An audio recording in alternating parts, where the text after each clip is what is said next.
Hello everybody, my name is Rachel and welcome to my channel Colonati. Today I am doing a Friday Reads video and a little announcement because I have things to talk about. So the first thing I want to talk about in this video is an announcement, because if I don't talk about it now, I will forget. Even though it's a big deal for me, I will forget. I am that kind of person. The 2015 Hugo nominees are being announced on Saturday, April 4th, and on April 11th, the following Saturday, Nicole from Nicole's Adventures in SFF has arranged a live show for a bunch of people to get together and talk about this year's Hugo nominees, and I am one of the people that she invited. So I will be participating in that live show on Saturday the 11th. I'll link the details to it down below. I have never done a live show before, and I'm equal parts terrified and excited, to be honest. So let's get into Friday reads and what I'm currently reading and what I'm planning on reading.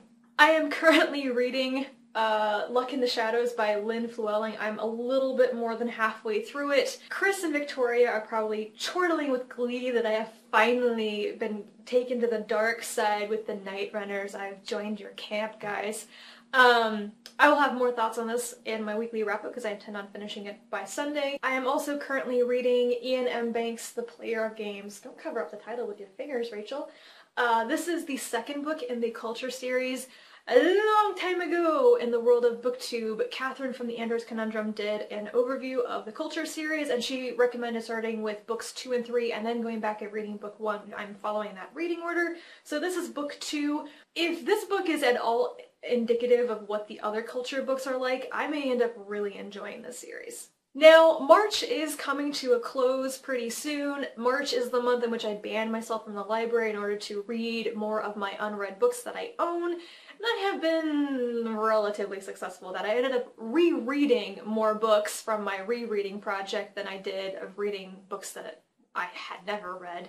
But there are still a couple of days left in March, so the 2 books that I own that I haven't read yet but I plan on reading in this coming week are Babel 17 by Samuel R. Delany, my first book by Delany. It's on my list of books to read this year. And the other one is Moab is My Washpot by Stephen Fry. This is the first in his series of autobiographies. I really like Stephen Fry, and ended up having to buy a copy of this because my library has everything that Stephen Fry has ever narrated, but none of the books he's actually written himself. What is up with that? In preparation for April and getting back to the library, I have already gone back to the library and gotten a stack of books. It is such a huge stack of books that you can measure it in feet rather than in inches. I went kind of crazy, guys. I'm gonna just briefly show you 4 of them because in this coming week we go into April, I will start reading them. The first one is A Civil Campaign by Lois Master Bugel. This is my next Vorkosigan Saga novel. I cannot wait.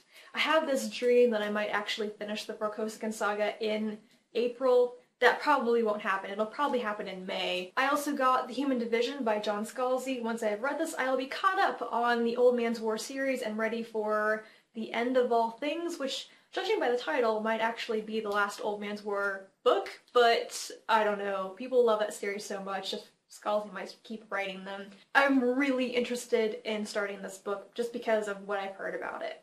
Now you guys get to help me choose between the other book that I'm going to start in April, at the very beginning of April, because they're huge. I don't know anything about them, so you all get to vote and tell me which one. I will tally up the votes and pick one. We'll just do this, a little bit of audience participation.